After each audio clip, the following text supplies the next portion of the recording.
Okay, let's unpack this. We are looking at a pretty massive stack of research today from the Finch Q team. It's titled The Coming Care Gap. And, well, it highlights this absolutely incredible paradox. Yeah, it really is a paradox. Because it's like you spend literally centuries trying to win a game, and then when you finally beat it, you look around and realize the prize is just a massive, incredibly complicated logistical puzzle. That's a very good way to put it, actually. So our mission for you today, listening to this, is to figure out the answer to a question that humanity has never really had the luxury of asking before. Exactly. We've never been here. What happens when millions of people live into their 80s and 90s, right at the exact historical moment that the systems designed to support them start shrinking? It is a genuinely remarkable situation. I mean, for the vast majority of human history, our ancestors' single biggest problem was just, surviving long enough to get old. Right. Just making it to old age was a huge win. The fact that we conquered that is a total triumph. But to understand this looming crisis detailed in the research, we first have to kind of look backward. We need context. Exactly. We need to establish just how abnormal our modern lifespans actually are when you zoom out and look at the grand scheme of human existence. And the numbers in this report really put that into perspective for me. Like in the mid-19th century, life expectancy in the U.S. was around 40 years old. Yeah, 40. And even by 1900, it had only crept up to about 47. Which is just wild to think about today. It is, but the caveat there is crucial, though, because that 40-year life expectancy often creates this massive historical misconception. Why? Because people think everyone just died at 40. Exactly. People read that and assume that in 1850, a person hit their 40th birthday and just, dropped dead of old age. Like a biological expiration date? Right, but the reality of the data is much more nuanced. People certainly lived into their 60s and 70s back then. The issue was the mathematical average. Okay. The average was skewed. Heavily skewed. It was pulled sharply downward by astronomical rates of childhood mortality. I mean, if a large percentage of your population doesn't survive past age 5, the average life expectancy for the whole group just plummets. So it was less about humans having, like, a set expiration date of 40, and way more about just navigating an absolute gauntlet of environmental hazards. A literal gauntlet, yeah. Because you had infectious diseases like tuberculosis, pneumonia, influenza, and then you add in severe childbirth complications, contaminated drinking water in those early industrial cities. And a total lack of basic workplace safety. Right. So diseases and accidents were taking people out long before chronic age-related conditions even had the time to emerge. That's exactly it. So really, medicine's one and only job for centuries was basically just keep people breathing, like stop the bleeding, clear the infection, get them to tomorrow. Yes. The central project of medicine was almost entirely acute. It was all about immediate, short-term survival. And the extraordinary thing is that the strategy actually worked. It worked incredibly well. We built clean water systems that totally revolutionized urban public health. We engineered vaccines that virtually eliminated these devastating population-level illnesses. And antibiotics, right? That was huge. Oh, the discovery of antibiotics fundamentally changed the trajectory of bacterial infections. So when you combine those breakthroughs with better nutrition, safer childbirth, and exponential leaps in, like surgical and cardiovascular care, the outcome is unprecedented in biological history. I mean, we added more than 30 years to the average human lifespan in just over a century. That blows my mind. It's staggering. I kept thinking of this analogy while reading through this deep dive. It's like we spent generations trying to beat the final boss of this brutally hard video game, right? I love that analogy. We threw everything we had at it. Science, sanitation, medication. And we finally defeat the boss, the confetti drops, our character survives, and then we look at the screen and realize the developers never programmed a next level. Right, there's no infrastructure for the next level. Exactly. We are standing in this new, extended phase of life with absolutely zero infrastructure built to navigate it. And what's fascinating here is that every major societal achievement shifts the landscape, right? It changes the questions that follow it. Okay, how so? Well, we spent generations laser-focused on one primary question. How can we add years to life? Just getting more time. Right. But now the 21st century is forcing a massive pivot. The question is no longer about extending the timeline. It's about how are we going to support the years we just gained? And that brings us to the demographic wave that completely reshaped the board. The baby boomers. The biggest wave of all. Right. So born between 1946 and 1964, this group emerged during a post-World War II era of just Immense optimism. Soldiers returned home, marriage rates spiked. Yeah, the GI Bill helped millions access higher education and home ownership. You had these sprawling new suburbs being built seemingly overnight, and the end result was 76 million Americans born in that specific window. And because that generation was so unusually massive, they've basically redefined nearly every single institution they've encountered just by moving through it. Just by existing. Pretty much. When they were children, municipalities had to massively expand school systems and universities just to physically accommodate them all. And then they grew up. Right, and as they entered adulthood, entire highway systems, housing markets, and consumer business sectors morphed to meet their specific demands. The demographers in the text use this really vivid analogy to describe it. They call the baby boom generation a pig moving through a python. It's a classic demography term, yeah. For you listening, just try to picture that imagery for a second. This incredibly large shape moving very slowly through a long tube. It's stretching and distorting every single section as it passes. Exactly. First, it stretched the education system. Then the workforce. Then the housing market. And now, that massive shape is entering advanced age. Right. Because the oldest baby boomers turned 65 back in 2011. And starting in 2026, they began turning 80. And over the next 2 decades, millions upon millions of people will enter the specific age brackets where the need for daily assistance just spikes. Because that's the stage of life where frailty, severe mobility limitations, falls, and cognitive conditions like dementia become statistically common. Yes, the need for care skyrockets in those later years. Okay, but let me push back on the shock value of this for a second. Because as you listen to this, you might be thinking exactly what I was thinking. Which is?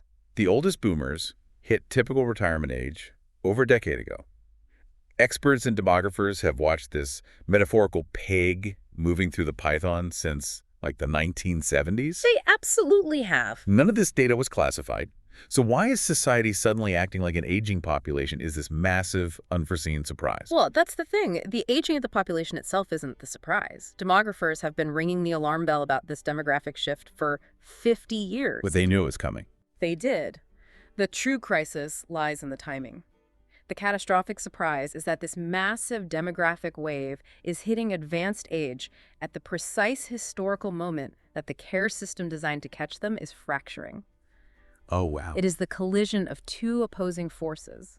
The text actually visualizes this collision for us as 2 powerful curves moving in complete opposite directions. Right. So on the one hand, you have the rising curve. That's the massive growth of older Americans.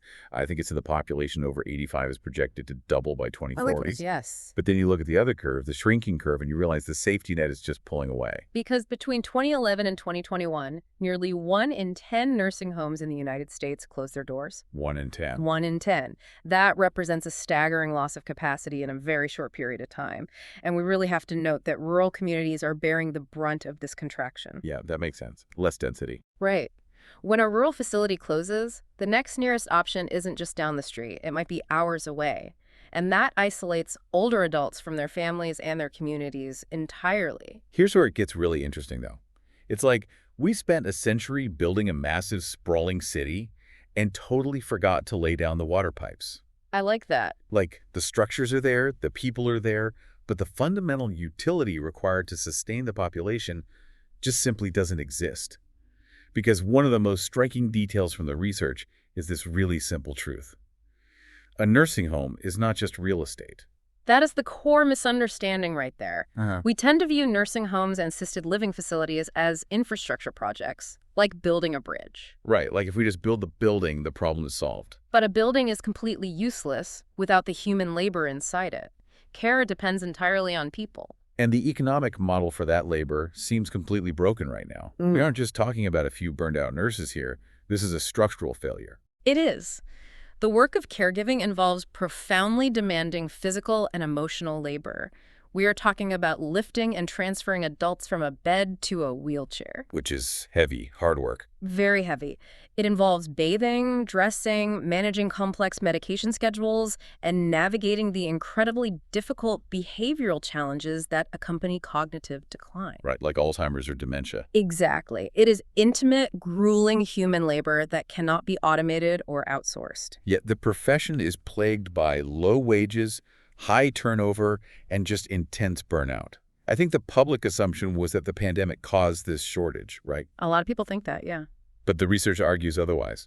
The pandemic did not create these shortages. It merely exposed and accelerated fractures that had been widening for years prior. So the cracks were already there. The underlying economic model of long-term care struggles to balance the high cost of human labor with the reimbursement rates provided by systems like Medicaid. The funding isn't keeping up. Right. So when retail or fast food sectors increase their hourly wages, care facilities struggle to compete for workers. The crisis hitting nursing homes, home health agencies, and rehab facilities isn't a shortage of physical beds. It's a shortage of people. It is a severe shortage of human beings willing and able to stand next to those beds. But the collapse of the formal care sector is only half the equation, right? Because the immediate follow-up question is, well, what happens to the patients who are turned away from these facilities? Historically, they went to family. Right. Historically, if the formal system couldn't take you, you just stayed home and your family took care of you. You had grandparents, parents, and kids all living under one roof, or at least, in the same farming community. Yeah. But this research points out that modern life has effectively erased that historical safety net. It really has. The structure of the American family has fundamentally changed. Families are significantly smaller today, which means there are simply fewer adult children available to share the intensive burden of elder care. Less people to split the shifts, basically. Exactly. Furthermore, modern economic realities almost dictate that households require two incomes just to maintain a standard of living. Yeah, everyone has to work now. The model of having one adult in the family dedicating their full time to unpaid domestic care is increasingly rare. Let me challenge that slightly, though. Yeah. Are we sure it's just economics forcing kids away? Isn't there also a huge cultural shift in the West? How do you mean? Well, over the last century, we've heavily prioritized independence and the nuclear family. Like, multi-generational living almost became stigmatized in some circles compared to the past, where it was just the default way of life. That's a fair point. But the cultural shift is absolutely intertwined with the economic one. We redefine success as upward mobility, and upward mobility often requires geographic mobility. Oh, that's true. You have to move for the job. Right. Career paths today routinely demand that young adults move to where the industries are concentrated. The result is that adult children are frequently living hundreds, if not thousands of miles away from their aging parents. So they literally can't just pop over and help with groceries. Exactly. Whether driven by cultural preferences for independence or the harsh demands of the modern job market, the outcome is the same. The traditional support network that used to surround aging adults has stretched incredibly thin. So, okay, you have the formal workforce buckling under economic strain, and the informal family workforce shrinking due to modern geography and dual income necessities. Correct. If these two trends are unfolding simultaneously, right as the demand skyrockets, how is everyone not actively panicking? It's a great question. Seriously, why do we all just walk around assuming a daughter, an aide, or a rehab center will magically be there the moment we need one? The lack of panic comes down to a really fascinating hidden psychological mechanism. It has to do with how we perceive the process of aging itself. Okay, I'm intrigued. Most of us carried this unexamined assumption that a loss of independence is a sudden, dramatic event. We imagine someone is perfectly capable one day, and the next day, a singular medical event occurs, and they abruptly require full-time assistance. Like a fall or a stroke or something. Right. But the text argues that life almost never changes like that. Independence doesn't usually fall off a cliff. It shifts quietly. It fades out. It's gradual. Very gradual. The body rarely loses its capacity all at once. Strength diminishes gradually over years. Balance becomes just slightly less automatic. A physical recovery that used to take 3 hours now stretches into 3 days. And you probably don't even notice it happening. Exactly. Walking speed slows down by fractions of a second, increments that are far too small to consciously notice on a random Tuesday afternoon.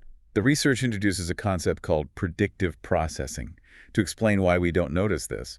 But I have to admit, I was a bit confused by the mechanics of this. It can be a dense concept. Is the brain literally deceiving us? Like, are we experiencing some kind of cognitive dissonance? Or is there a physical rewiring happening when I decide, for example, to take the elevator instead of the stairs? It is a neurological function, not just psychological denial. Predictive processing means your brain is constantly generating a model of the world and updating its expectations to match your current physical experience. Okay.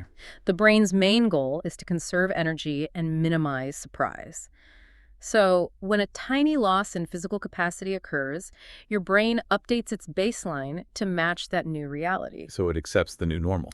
almost instantly. It normalizes the limitation. It redraws your mental map of what is normal before your conscious mind ever registers that a capability has been lost. The examples the text uses for this are incredibly relatable for anyone listening. Let's pause and think about what this looks like for a normal family. Yeah, it's very subtle. You just quietly stop carrying the heavy grocery bags up the front steps, right? You make 2 trips with lighter bags instead. Exactly. Or you stop driving at night because the glare is a bit too annoying. Right. Or when you're at the airport, you stop doing the long walk between terminals and instinctively start looking for the moving walkway or the shuttle cart. And none of those individual decisions feel like a loss of independence. Not at all. In the moment, they are highly sensible, adaptive choices that keep you safe and comfortable. Your brain is just efficiently solving a physical problem. So aging hides inside adaptation. Yes. We adapt, and then we adapt again, and we just keep shrinking our physical world until it fits our current capacity. Until the world is very small.